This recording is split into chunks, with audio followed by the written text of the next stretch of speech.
TUC Radio, San Francisco. Time of Useful Consciousness. Michael Parenti, The JFK Assassination and the Gangster Nature of the State. When Oliver Stone's movie JFK opened in December 1991, a huge PR campaign was mobilized against the film. Even progressives spoke out. Noam Chomsky wrote in support of the Warren Commission's findings.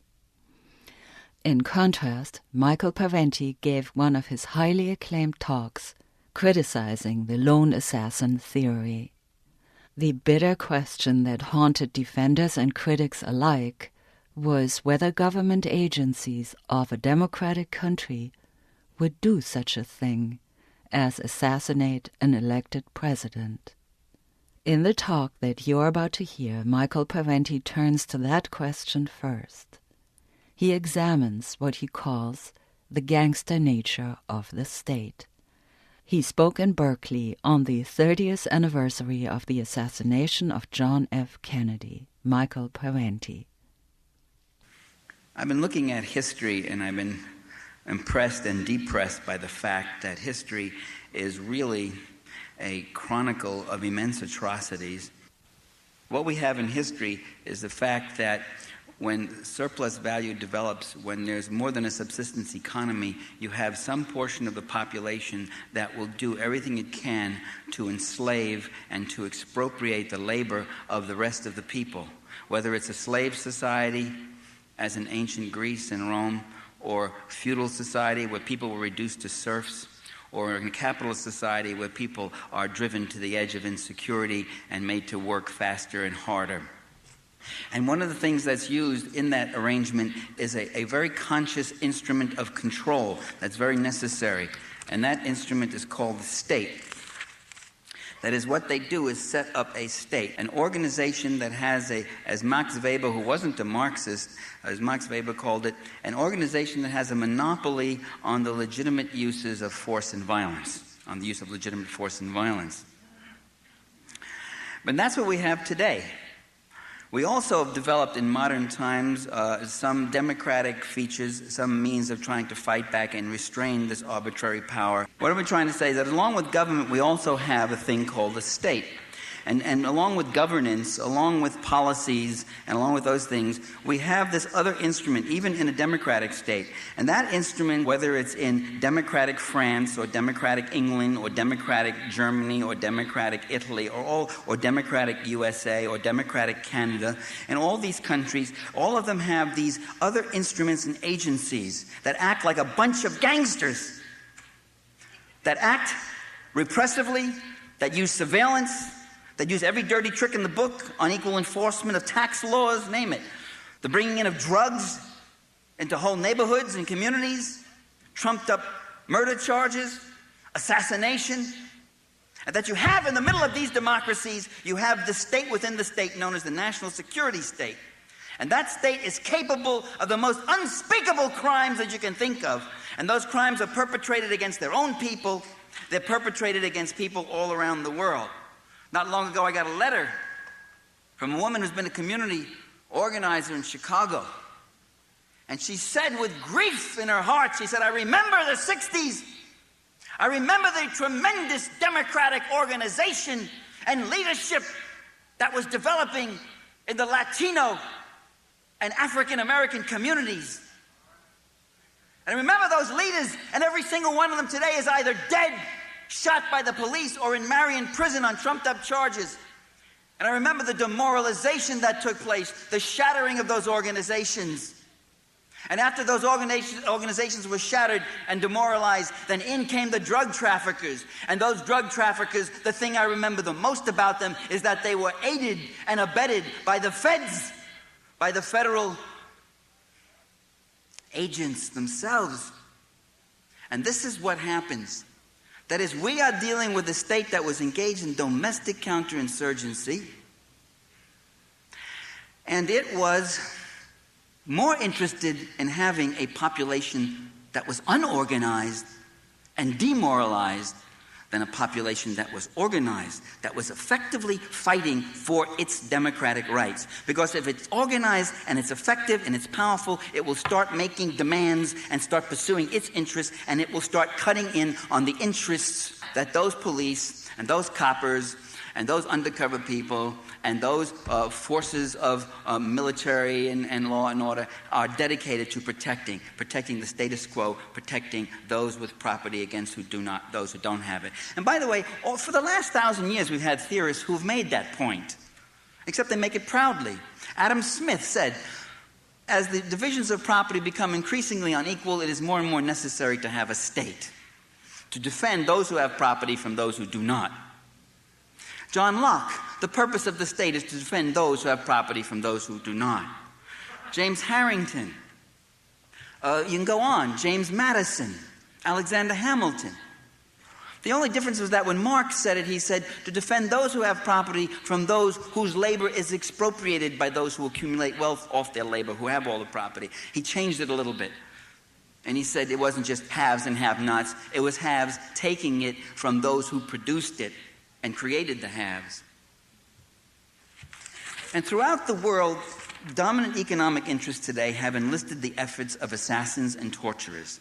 As we talk at this moment, the CIA and other such agencies in this country and other countries have sponsored violence, torture, death squads, drugs in scores of countries, from Zaire to Angola to Mozambique to El Salvador to Guatemala to Indonesia to East Timor, and you go on and on and on, all to Western Europe, to the USA, to Chicago and Detroit and Boston and New York. They have systematically targeted in many countries the clergy, the peasant leaders, intellectuals, journalists, student leaders, labor union leaders, workers, and any community activists and such. Tens of thousands have been murdered and assassinated to prevent social change, to destroy any kind of redistributive politics, any kind of government, any kind of social movement that is not willing to reduce its people to economic fodder. And with NAFTA, with the North American Free Trade Agreement, we now see the third worldization of the USA will continue full speed ahead. The gangster nature of the state is cloaked by the democratic facade and by the democratic substance of the government. I mean, there is some democratic substance there. Democratic victories have been won. We have struggled, and certain things have been won. And yet, in the midst of this state still goes on. And what is so compelling about an issue like drugs, as Michael Levine is pointing out, is that it's not that we're saying the government is not doing enough about drugs, or we're losing the war against drugs. It's that the government or elements in it are active perpetrators and purveyors of drugs. And what it is so compelling about the JFK assassination is how nakedly the gangster nature of the state is revealed. It is an awakening. And to know the truth about the JFK assassination is to create a delegitimating force that calls into question the entire state system and the entire social order it represents. And this is why for 30 years, the mainstream press has suppressed or dismissed out of hand the findings about JFK's death. The findings of independent investigators like Peter Dale Scott, Harold Weisberg, Carl Oglesby, Mark Lane, Anthony Summers, Philip Melanson, Jim Garrison, Cyril Wecht, and dozens of others. They're called assassination buffs. They're not buffs. Even that word is a limiting and marginalizing and diminishing term. A buff is a kind of a hobby pursuer, you see. It's a kind of a quirky person who follows quirky little interests. Would you talk about Holocaust buffs, would you? No. They are serious investigators of a very serious crime, which leads to all sorts of serious understandings about the criminal nature of the state. And this is why they relentlessly, the mainstream media and the opinion leaders and the political leaders of this country relentlessly attack or ignore this literature. And this is why they give fulsome, gushing, ready publicity to the likes of Gerald Posner with his book Case Closed, which got put into every major magazine. I couldn't put the TV on all week without seeing this guy's face and hearing him blather these kind of cliche statements whose whose credibility are dependent on you being totally ignorant of what the investigators for 30 years have been uncovering and the questions that have been raising, and who did a grotesque, idiotic whitewash of the whole thing.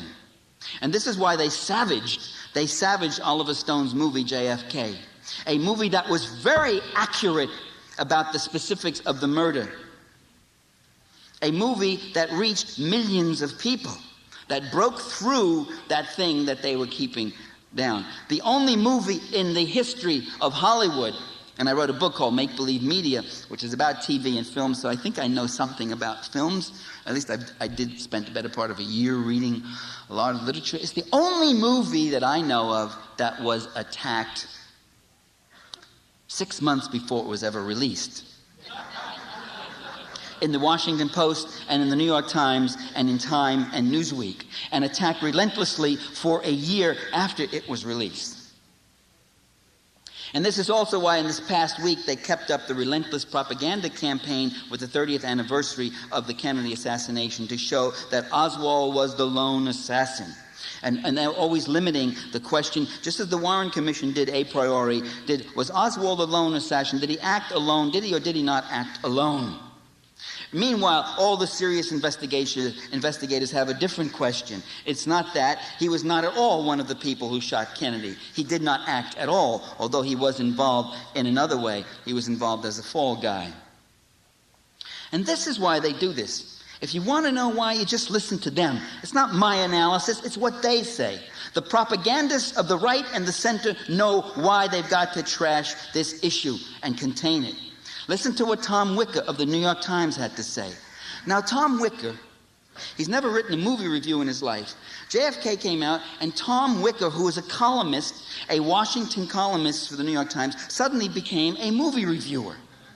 And instead of getting the usual movie review length of 800 words, he got 2,000 words. It's a whole page with pictures and all that. And in that review, he tells us that if the, quote, wild assertions in Oliver Stone's movie are taken at face value, Americans will have to accept the idea that most of the nation's major institutions conspired together and carried out Kennedy's murder. In an era, Wicker goes on, in an era when mistrust of government and loss of confidence in institutions, the press not the least, are widespread and virulent, such a suggestion seems a dubious public service. So truth or not truth has nothing to do with it. He's saying the question is institutional legitimacy. Wicker understands the heart of the matter. A full revelation about the murder would be a serious attack upon the legitimacy of the dominant institutions of state and class, the press not being the least of one of those institutions, a faithful servant of it. The system that New York Times writers faithfully defend. Playing before mass audiences, the movie JFK did not finger a cabal of malevolent perpetrators, but in fact pointed the finger at the national security state itself as the murderer. Damage control. You know, back in 1978, the House Select Committee reported, in fact, after an investigation, that there was more than one assassin shooting Kennedy. And there, therefore, was a conspiracy. In response, the Washington Post immediately editorialized in 1978, quote, "Could it have been some other malcontent whom Mr. Oswald met casually?" It gets better. It gets better with... Could not as many as 3 or 4 societal outcasts with no ties to any one organization have developed, in some spontaneous way, a common determination to express their alienation in the killing of President Kennedy? It is possible that 2 persons acting independently attempted to shoot the president at the very same time.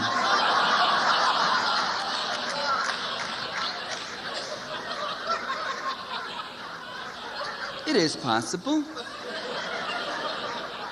It's not at all likely. So sometimes those who deny conspiracies create the most convoluted fantasies of all. David Garrow, who wrote a biography of Martin Luther King, benignly, patronizingly looks at you, at the public mind. And he says that the evidence pointing to a conspiracy to murder Martin Luther King, no. You see what it is? A large majority of the American people do believe in assassination conspiracies. That allows events to have large, mysterious causes instead of small, idiosyncratic ones. I would say the Washington Post had the most mysterious cause of all a few minutes ago. They like that. They like the large causes. You see, but the question of conspiracy has to be decided by an investigation of evidence, not by a priori unscientific and patronizing presumptions about the public mind. In any case, the evidence in King's assassination doesn't involve large, mysterious causes, but very immediate actualities. And the investigators, like Peter Dale Scott and Harold Weisberger and Mark Lane, they weren't impelled by some yearnings, you see. They were impelled by questions of evidence, by things that didn't just seem to make sense, by very immediate empirical things which drew them into this more and more. But which these people who never read that evidence don't have to deal with, and so they can fashion all these theories. The independent investigators demolished the Warren Commission. The first and most effective, perhaps, was Harold Weisberg's book, Whitewash, and then the other one by Mark Lane, Rush to Judgment. Right there, terrific, written 25 years ago. Let's focus on a small part of the actual conspiracy. I can't obviously go through it all. It would take ages. Let's start with Oswald.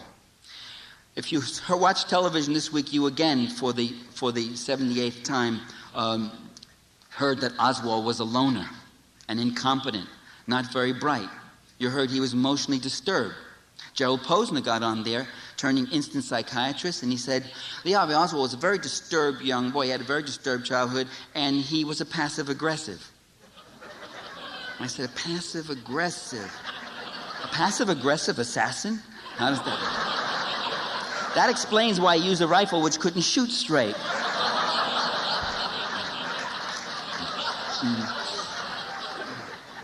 He also was a leftist.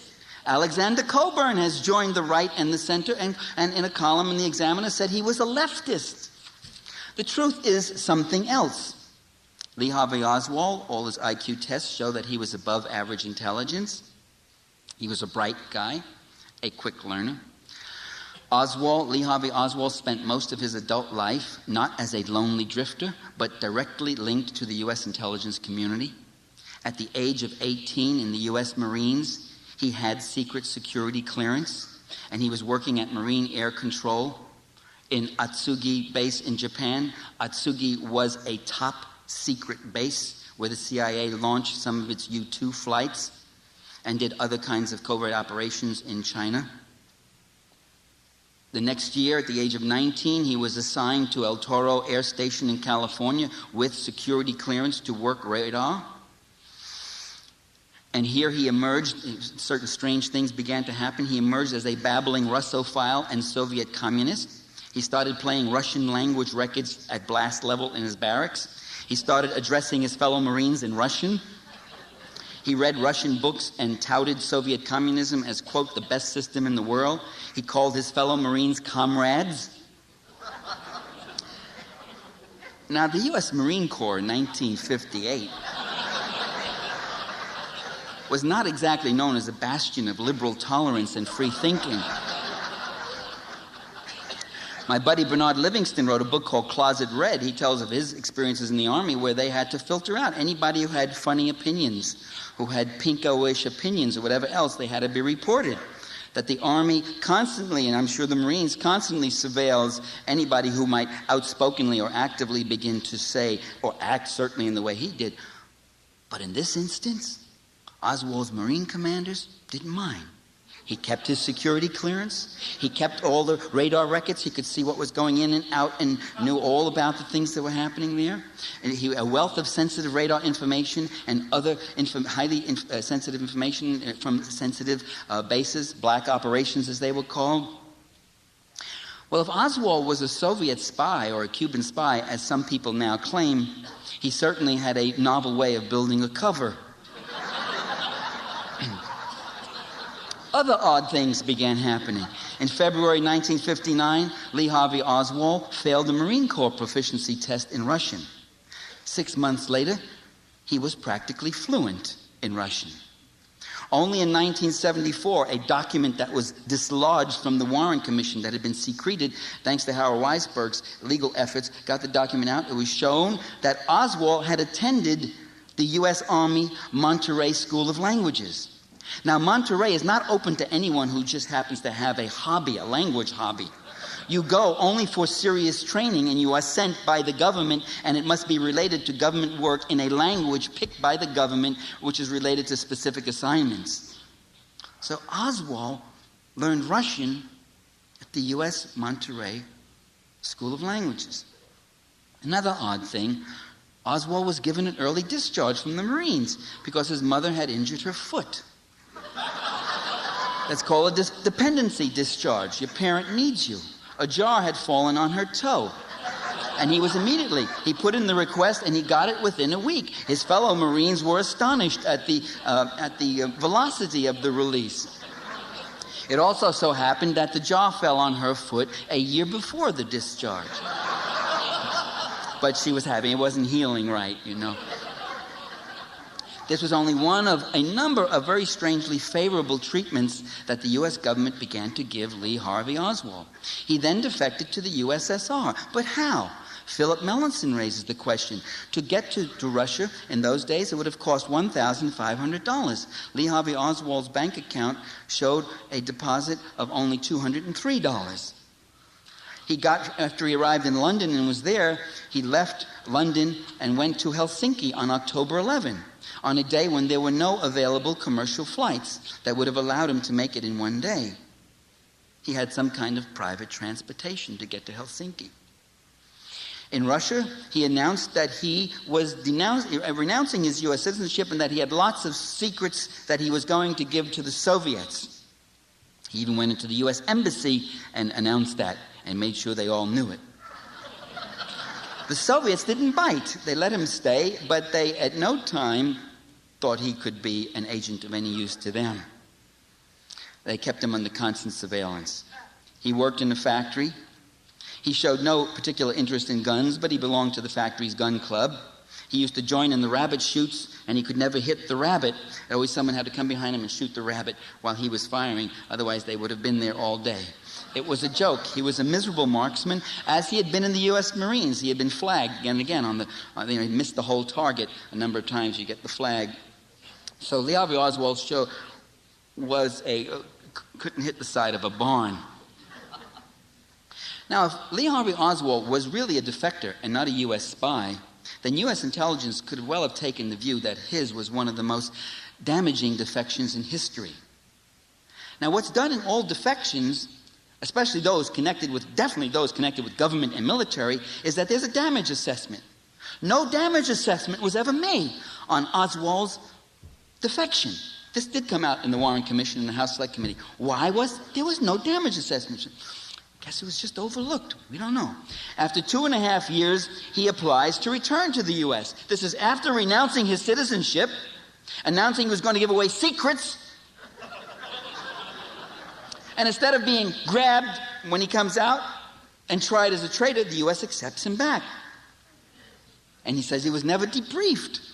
In fact, he was debriefed in Holland, in Amsterdam, but the CIA has no record of debriefing him, doesn't know who he is, never touched him, was never near him. And their explanation before the commission was that there were so many tourists coming in and out, that there was nothing particularly about him that would catch our attention. One might wonder, what is needed to catch your attention? A defector, secrets, all that. After the assassination, the CIA claimed that they suspected that he was a Soviet spy. They still didn't debrief him then. That makes it even more curious. He gets out of Russia, and what does the State Department do? They give him money. They give him money to travel back to the U.S. and get set up. They pay all his travel and moving expenses and those of his wife's. He's given back his passport with full rights to travel anywhere and denounce the U.S. government again someplace else. His wife is exempted from usual immigration quotas. No waiting. No exclusion for having belonged to the Soviet Komsomol, which was the Communist Youth Organization, which is a violation of U.S. immigration laws, yet she was allowed in. Once back in Dallas, Lee Harvey Oswald settles in under the wing of one George de Mohrenschildt, a right-wing Russian with CIA ties.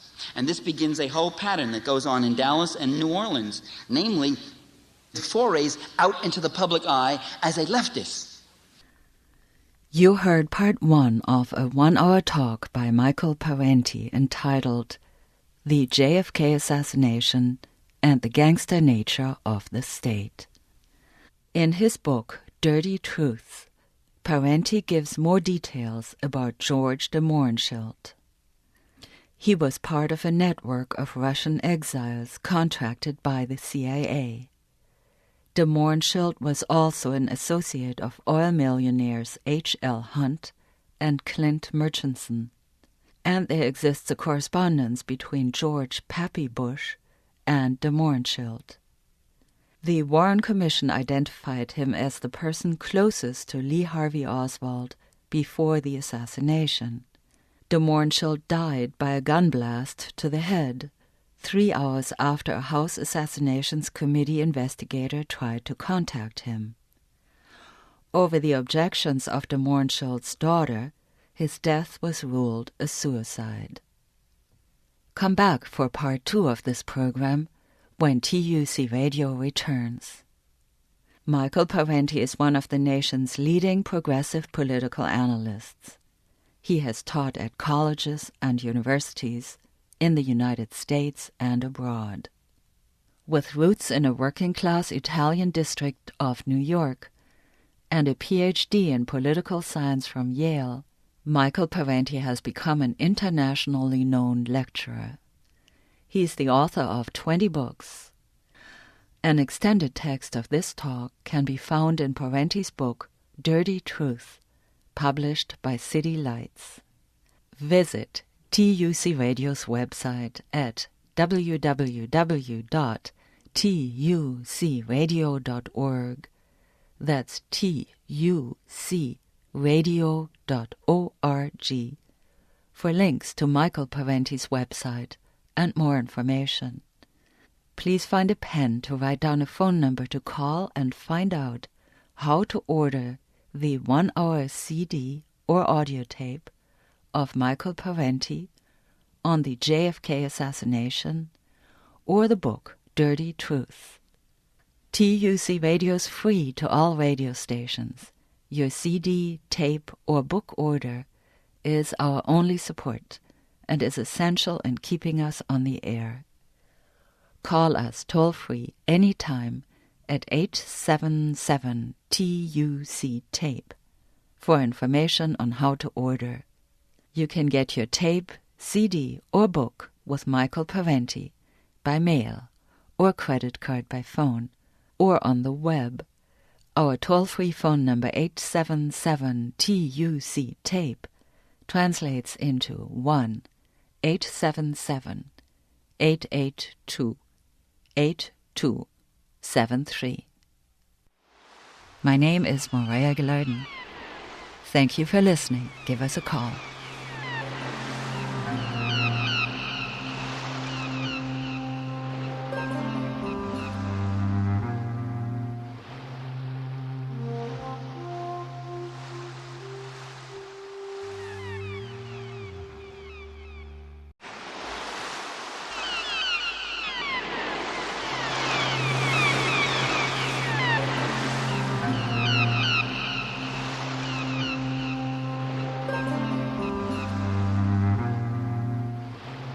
TUC Radio, San Francisco. Time of Useful Consciousness. Michael Parenti, The JFK Assassination and the Gangster Nature of the State. This is the second part of a 1-hour talk by Michael Parenti that caused a controversy in the media when it was first aired on the occasion of the 30th anniversary of the JFK assassination. In Part 1, Parenti spoke on the question whether government agencies of a democratic country would do such a thing as assassinate an American president. Michael Parenti explained what he meant by the title of his talk, The Gangster Nature of the State. The political economist Max Weber once said that the state has a monopoly on the use of force and violence, and that monopoly of power has been used to defend the power structure within that state. Adam Smith was just one of many economists who candidly said, as the distribution of property becomes more unequal, we more and more need the state to defend those who have property from those who do not." End quote. Parenti sees in the JFK assassination not just the violent death of an individual, but says if the truth about the events were known, it would call into question the entire state system and the social order it represents. End quote.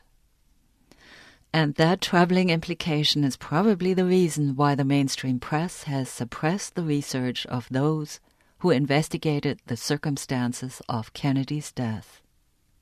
In his investigation, Parenti had focused on the troubling contradictions in Lee Harvey Oswald's life. In Part 1, Parenti went through Oswald's defection to the USSR and his public statements there about passing on military secrets, and his return to the U.S., no questions asked, with the State Department paying for his travel and moving expenses. Now he explains how Oswald is building a leftist identity. Michael Parenti. Once back in Dallas, Lee Harvey Oswald settles in under the wing of one George de Mohrenschildt, a right-wing Russian with CIA ties. And this begins a whole pattern that goes on in Dallas and New Orleans, namely forays out into the public eye as a leftist. He starts a one-person Fair Play for Cuba organization in New Orleans, never has another member, never recruits another member. In all his time in New Orleans and in Dallas, he never once contacts a single member of the Communist Party or any other left organization. Although he writes lots of letters to the Communist Party USA and to the Socialist Workers' Party, two groups which at that time weren't even talking to each other. Say, "Dear comrades, how are you? We fight forward and we go on. Yes, what should I do?" And this and that. Send me instructions, you know. He blazes a trail, local TV, fistfights, inflammatory incidents, leaflets. One of the leaflets shows that his organization was on Camp Street, in the very same building that Guy Bannister had his office. Guy Bannister was an FBI agent, and a whole bunch of other Cuban emigre right-wing groups were there. And his personal relations were with right-wing anti-communist Cubans, or with right-wing crypto-fascists or CIA types or others. So while he supposedly was this leftist, and if you ever heard any of the tapes of him speaking and explaining what communism was or socialism was, it's laughable. It's this little rote, superficial thing. While he was a leftist, in fact, all his personal associations were with right-wing people linked to the intelligence community. He also knew Jack Ruby. Now, they would have us believe that this man who couldn't hit the side of the barn took a Manlinka Carcana rifle whose sights were not even set. An Italian weapon, by the way, which the Italians said, the weapon that never killed anyone on purpose.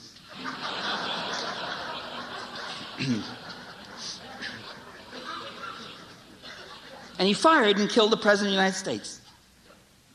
That he would forego shooting President Kennedy when he had a full body shot of him coming right at him down Houston Street, right toward the Texas Book Depository, where he could go at him like a shooting gallery that's coming closer and closer. Perfect, the ideal thing. He didn't shoot him then. He waited until the car turned at a 110-degree angle down Elm Street, and as he went by and had only his head and a little portion of his shoulders, and then firing through the trees, he rapidly got off 3 shots in a few seconds, something which the best marksmen in the country were not able to emulate until after much practice and after the sights on the Manlinka Carcana were reset and brought into a laboratory and fixed in there. And they had all sorts of remarks to make about the awful performance of this rifle. By the way, right through a tree that was later cut down.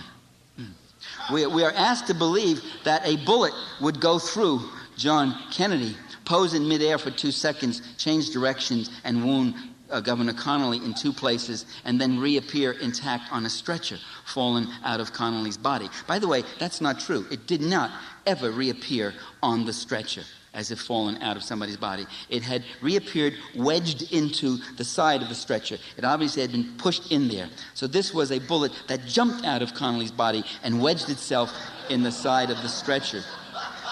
This magic bullet had a lot of magic in it. We're asked to believe that a treasure of physical evidence, the interior of the limousine, the presidential limousine itself, which would have all sorts of evidence, bits of shrapnel, whatever else, from bullet parts, blood, lines of fire, which was just accidentally taken, instantly torn out, destroyed, and totally rebuilt. That this was not a deliberate cover-up. But we're asked to believe that Kennedy's brain just disappeared. That the X-ray, which now shows a reconstructed head with no exit wound, is oddly taken with no jaw. So it could be anybody's. You can't do any kind of dental identification to see if that X-ray is President Kennedy's. That the autopsy was just botched innocently. We're asked to believe that Jack Ruby, a gambler and gangster with links to the Cuban exiles and an acquaintance of Oswald's, who once worked for Congressman Richard Nixon for the House Un-American Activities Committee in Chicago when his name was still Jack Rubenstein, before he changed it to Ruby. We're asked to believe that he just took it upon himself to kill Oswald because he was so moved by the suffering that Oswald had caused the Kennedy family. Although Ruby, a year later in jail, repeatedly kept alluding to the fact that you don't know the whole story. There's much more behind all of this. There's something really deep and sinister here and all this. And he was just simply dismissed by a media that was taking its cues. We're asked if the 21 witnesses, persons otherwise related to the case in some close way, with some information, privy to some conversations, whatever else, all who've met violent deaths were part of a colossal coincidence, like the one the Washington Post was talking about. That later on in 1978, the second round of killings that started after the House Select Committee investigation, 16 more who died violently. They just happened to die coincidentally, violent deaths, including one of them being George de Mohrenschildt himself, killed by a gun blast to the head 3 hours after a House Assassinations Committee investigator had tried to contact him. He was being set up for an interview. He was being set up for a lot more than that. George Mohrenschildt was not only close to Oswald, but in his telephone book there was found an inscription or an insert to George Pappy Bush, that he was a close friend of George Bush, and there was a correspondence between them. The sheriff's office in Palm County, Florida, found that his shooting was very strange, and it was ruled a suicide. William Sullivan, a third guy in the FBI, who was supposed to appear before the House committee to talk. By the way, Sullivan was on CIA, according to Robert Murrow, he was on the CIA payroll. He was shot right outside his home by a man who claimed to have mistaken him for a deer. He was charged with misdemeanor and released in custody of his father, a state policeman. Sam Giancano, who died from natural causes when his heart stopped beating after a bullet went through it. One day before he was to testify about mob and CIA connections, while under government protection. And by the way, what comes out of this whole thing is the incredible linkages between the CIA and mob families and mob figures again and again. Because after all, the mob is very functional. They can do the kind of dirty things that the CIA may sometimes want them to do. There are even some on the left, like Noam Chomsky and Alexander Cockburn, who argue that this whole interest in the assassination comes from a Kennedy revival, a Camelot yearning, the yearning for a lost Messiah. I'm giving quotes. These are quotes right from Chomsky. Cockburn and Chomsky and others, they challenge the notion that Kennedy was assassinated for intending to withdraw from Vietnam or undo the CIA or end the Cold War. These things could not have led to his downfall because they were not true. Kennedy was a Cold Warrior, a counterinsurgent who wanted a military withdrawal from Vietnam only with victory. I have argued similarly in my book, Democracy for the Few, that in fact, indeed, Kennedy was a Cold Warrior and a counterinsurgent, and that he should not be romanticized as a progressive. Chomsky, Coburn, and others claimed that the change of administration that came with JFK's assassination had no large-scale effect on policy, not even on tactics. In other words, if Kennedy had lived, he likely would have fabricated a Tonkin Gulf casus belli. He would have introduced ground troops in a massive land war, as Lyndon Johnson did. He would have engaged in the merciless B-52 carpet bombings of Laos, Cambodia, and Vietnam, as Richard Nixon did. He would have risked destroying his own electoral base, proving himself a mass murderer as bad as Nixon. Chomsky and Coburn don't tell us how they know that. All we know is the one surviving Kennedy, the Robert Kennedy, in fact went a different way. He became an anti-war critic. He opposed the war. He broke with the Johnson administration, and he said that his brother's administration, his administration, had committed terrible mistakes. The evidence we do have, in fact, is that John Kennedy observed Cambodian neutrality and negotiated a ceasefire and coalition government in Laos, which the CIA refused to honor. They preferred to back a right-wing faction that continued the war. Chomsky says much about troop withdrawal. He just wrote a whole book on this, Camelot Revisited and all that. But he says very little about troop escalation, other than to offer Roger Hilsman's speculation that Kennedy might well have introduced U.S. troops, ground troops in South Vietnam. Maybe so, maybe not. In fact, the same Hilsman noted in the New York Times not long ago, and Chomsky doesn't note it, that in 1963, Kennedy was the only person in his administration who opposed the introduction of U.S. ground troops. He was the only thing preventing an escalation of the war. Forget the question of withdrawal or not withdrawal. He was a barrier in that sense.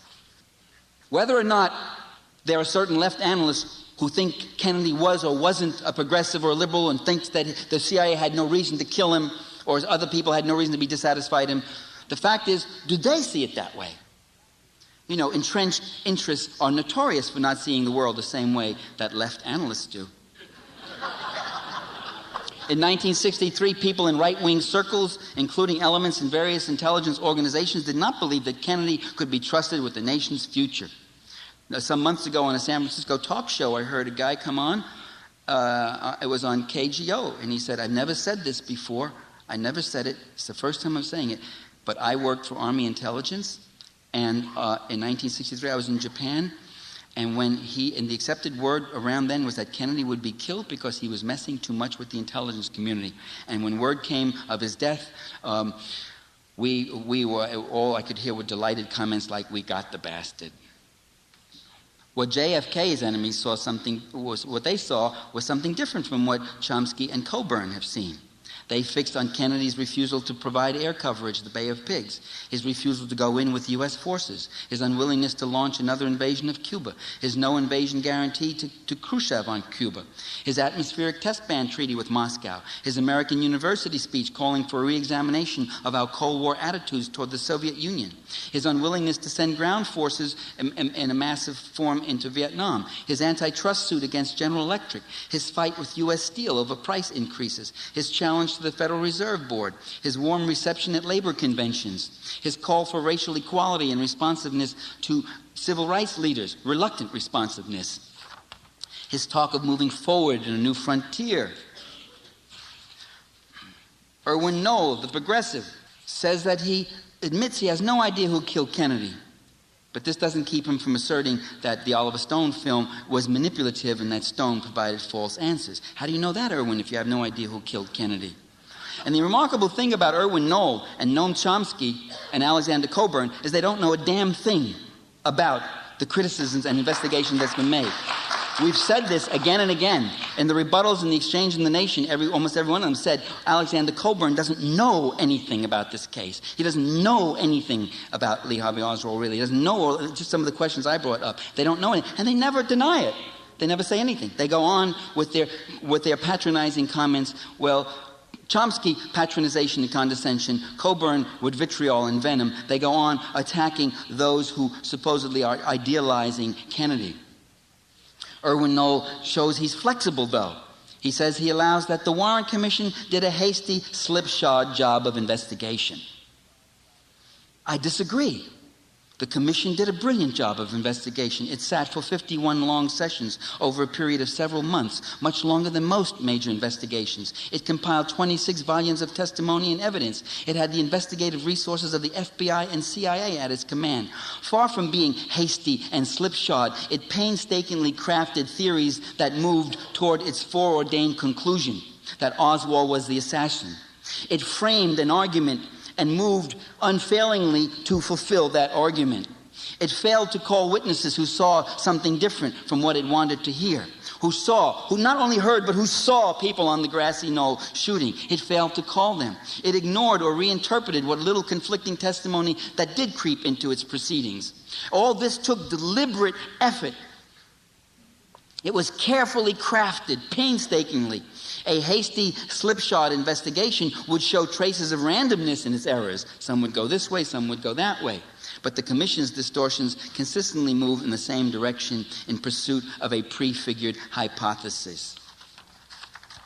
The gullible U.S. public that Erwin Knoll talks about. Knoll condemns Oliver Stone for playing on the gullibility of the American people. See, he's not gullible. He's cool. He doesn't fall for this. He's so cool that he didn't even go see the movie. You see, the U.S. public has not bought the official explanation. 78% say they believe there was a conspiracy. And both Chomsky and Coburn in The Nation, Chomsky in Z Magazine, and again in a letter in exchange with me, both of them dismiss that fact and point out the same identical analog. They point out that, in fact, over 70% of the people also believe in miracles. So, what does that prove? And what does that got to do with the question at hand? That people can have a stupid opinion about one thing doesn't mean they're stupid about everything. In fact, Chomsky and Coburn are themselves evidence of that.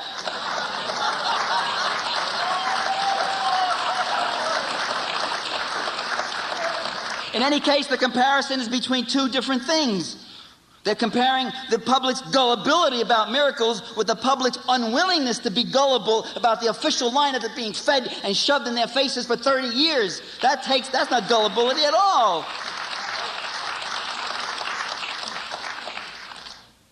Alexander Coburn and Noam Chomsky have told us that we must not reduce great developments in history to conspiracy, for then we lose sight of institution, class, and other systemic factors of American capitalism. I don't need them to tell me about systemic factors in American capitalism. I use a structural analysis in all my writings.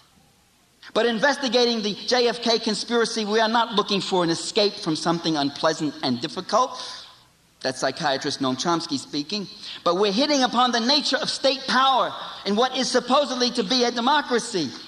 Conspiracy is not something that's in contradistinction to structural analysis. It is part of it. These guys will use conspiracy. They will use legitimacy. They will finance elections. They will use publicity campaigns. They will set up liberalish organizations. They will set up alternative trade union movements. They will use assassins and death squads. They will use every single conceivable thing there is. And this was one of the things they used. When they had someone who was giving them trouble, when they had someone who was standing in their path because he was a little too bright and too shiny, when they had an agenda to save Southeast Asia from communism, they would kill one of their own.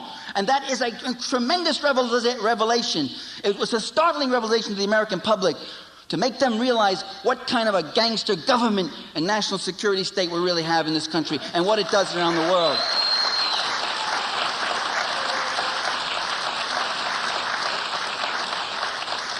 A structuralist position should not discount the role of human agency in history. Institutions are not self-generating forces. The great continuities of corporate and class interests, that's Coburn's phrase, do not happen of their own accord like reified, disembodied social forces. Neither empires nor national security institutions come into existence in a fit of absent-mindedness. Although the British elites used to say that, the British Empire was accumulated in a fit of absent-mindedness. Give me a break, as these guys plotted and killed and brought armies in and destroyed and bribed and murdered and lied and did all the things and plundered these countries and plundered them. Absent-minded? God knows when you focus your attention what you would do. There's a conscious interest being pursued here, and the evidence for it is the state itself. These events are created by willfully intended policymakers who pursue specific interests. It is the essence of the state and the function of state institutions to act as conscious agents in recreating the conditions of politico-economic hegemony. That's what it's there for. That's what they're paid to do.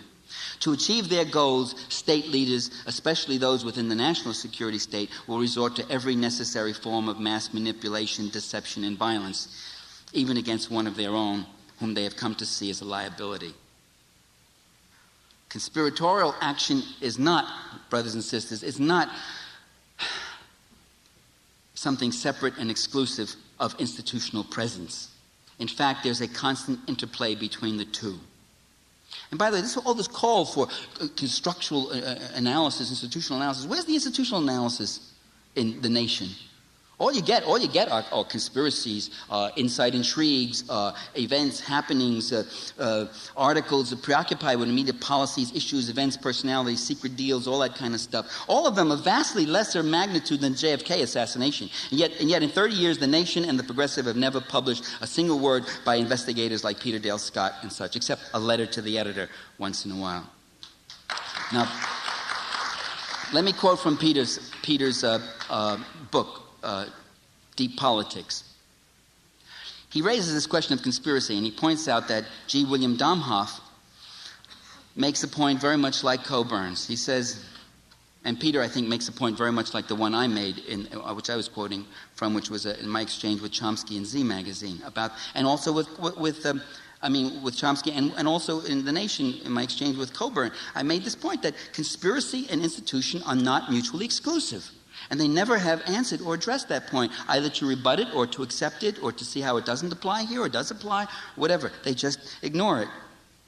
Domhoff points out, if conspiracy means that these men, meaning the ruling elites, are aware of their interests, know each other personally, meet together privately and off the record, and try to hammer out a consensus on how to anticipate and react to events and issues, then there is some conspiring that goes on in the Council for Foreign Relations, not to mention the Committee for Economic Development, the Business Council, the National Security Council, and the Central Intelligence Agencies.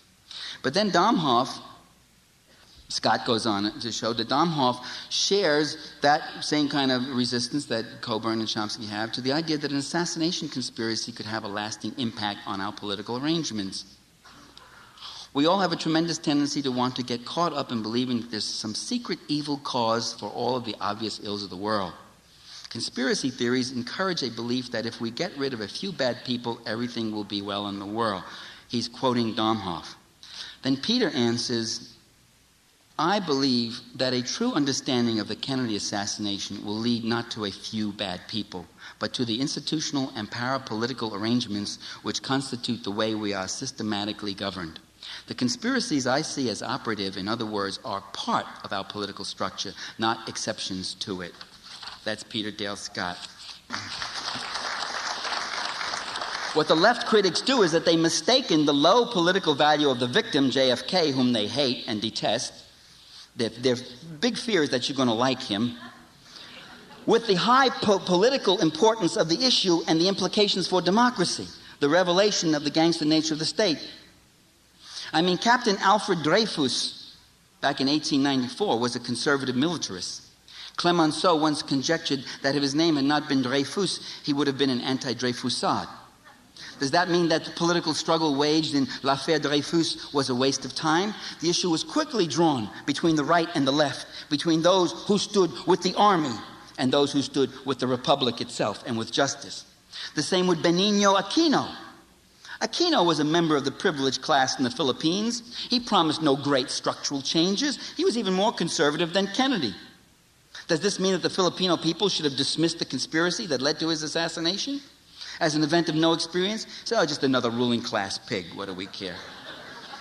Instead, they used it as ammunition against the hated Marcos regime, as a revelation of what that government was really doing. Archbishop Romero of El Salvador. He was a member of the Salvadoran aristocracy. He could not have made it to the top of the church hierarchy otherwise. When he was ordained, they came with presents. They hugged and kissed him. And the minute he opened up his mouth and made some critical remarks about the war and some favorable remarks about the poor, he was assassinated. I doubt if he hadn't been assassinated, the Salvadoran history would have been much different. Does this mean that solidarity groups in this country and in El Salvador should not have tried to make his murder an issue that revealed the homicidal gangster nature of the Salvadoran state? Instead of seizing the opportunity, some left-writers condescendingly ascribe a host of mass psychology motivations and emotional needs to those of us who are concerned about the JFK assassination. They psychologize about our illusions, our false dreams, our longings for messiahs and father figures, and our inability to face unpleasant realities the way they can. They deliver patronizing admonitions about our conspiracy captivation and Camelot yearnings. They urge us not to escape into fantasy. They are the cognoscenti who guide us and outleft us on the JFK assassination, a subject about which they don't know a goddamn thing and whose significance they will never be able and have not been able to grasp. I have a different name for our interests.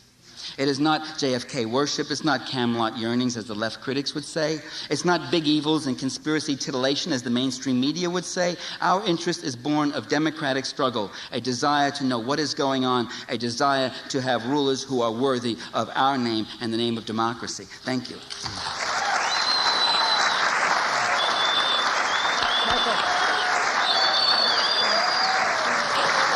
That was Michael Parenti on the JFK assassination and the gangster nature of the state. With roots in a working-class Italian district of New York and a PhD in political science from Yale, Michael Parenti has become an internationally known lecturer. He is the author of 20 books. An extended text of this talk can be found in Parenti's book, Dirty Truth, published by City Lights. Visit TUC Radio's website at www.tucradio.org. That's tucradio.org for links to Michael Parenti's website and more information. Please find a pen to write down a phone number to call and find out how to order the 1-hour CD or audio tape of Michael Parenti on the JFK assassination or the book Dirty Truth. TUC Radio is free to all radio stations. Your CD, tape, or book order is our only support and is essential in keeping us on the air. Call us toll-free anytime at 877-TUC-TAPE for information on how to order. You can get your tape, CD, or book with Michael Parenti by mail or credit card by phone or on the web. Our toll-free phone number 877-TUC-TAPE translates into 1-877-882-8273. My name is Maria Gilardin. Thank you for listening. Give us a call.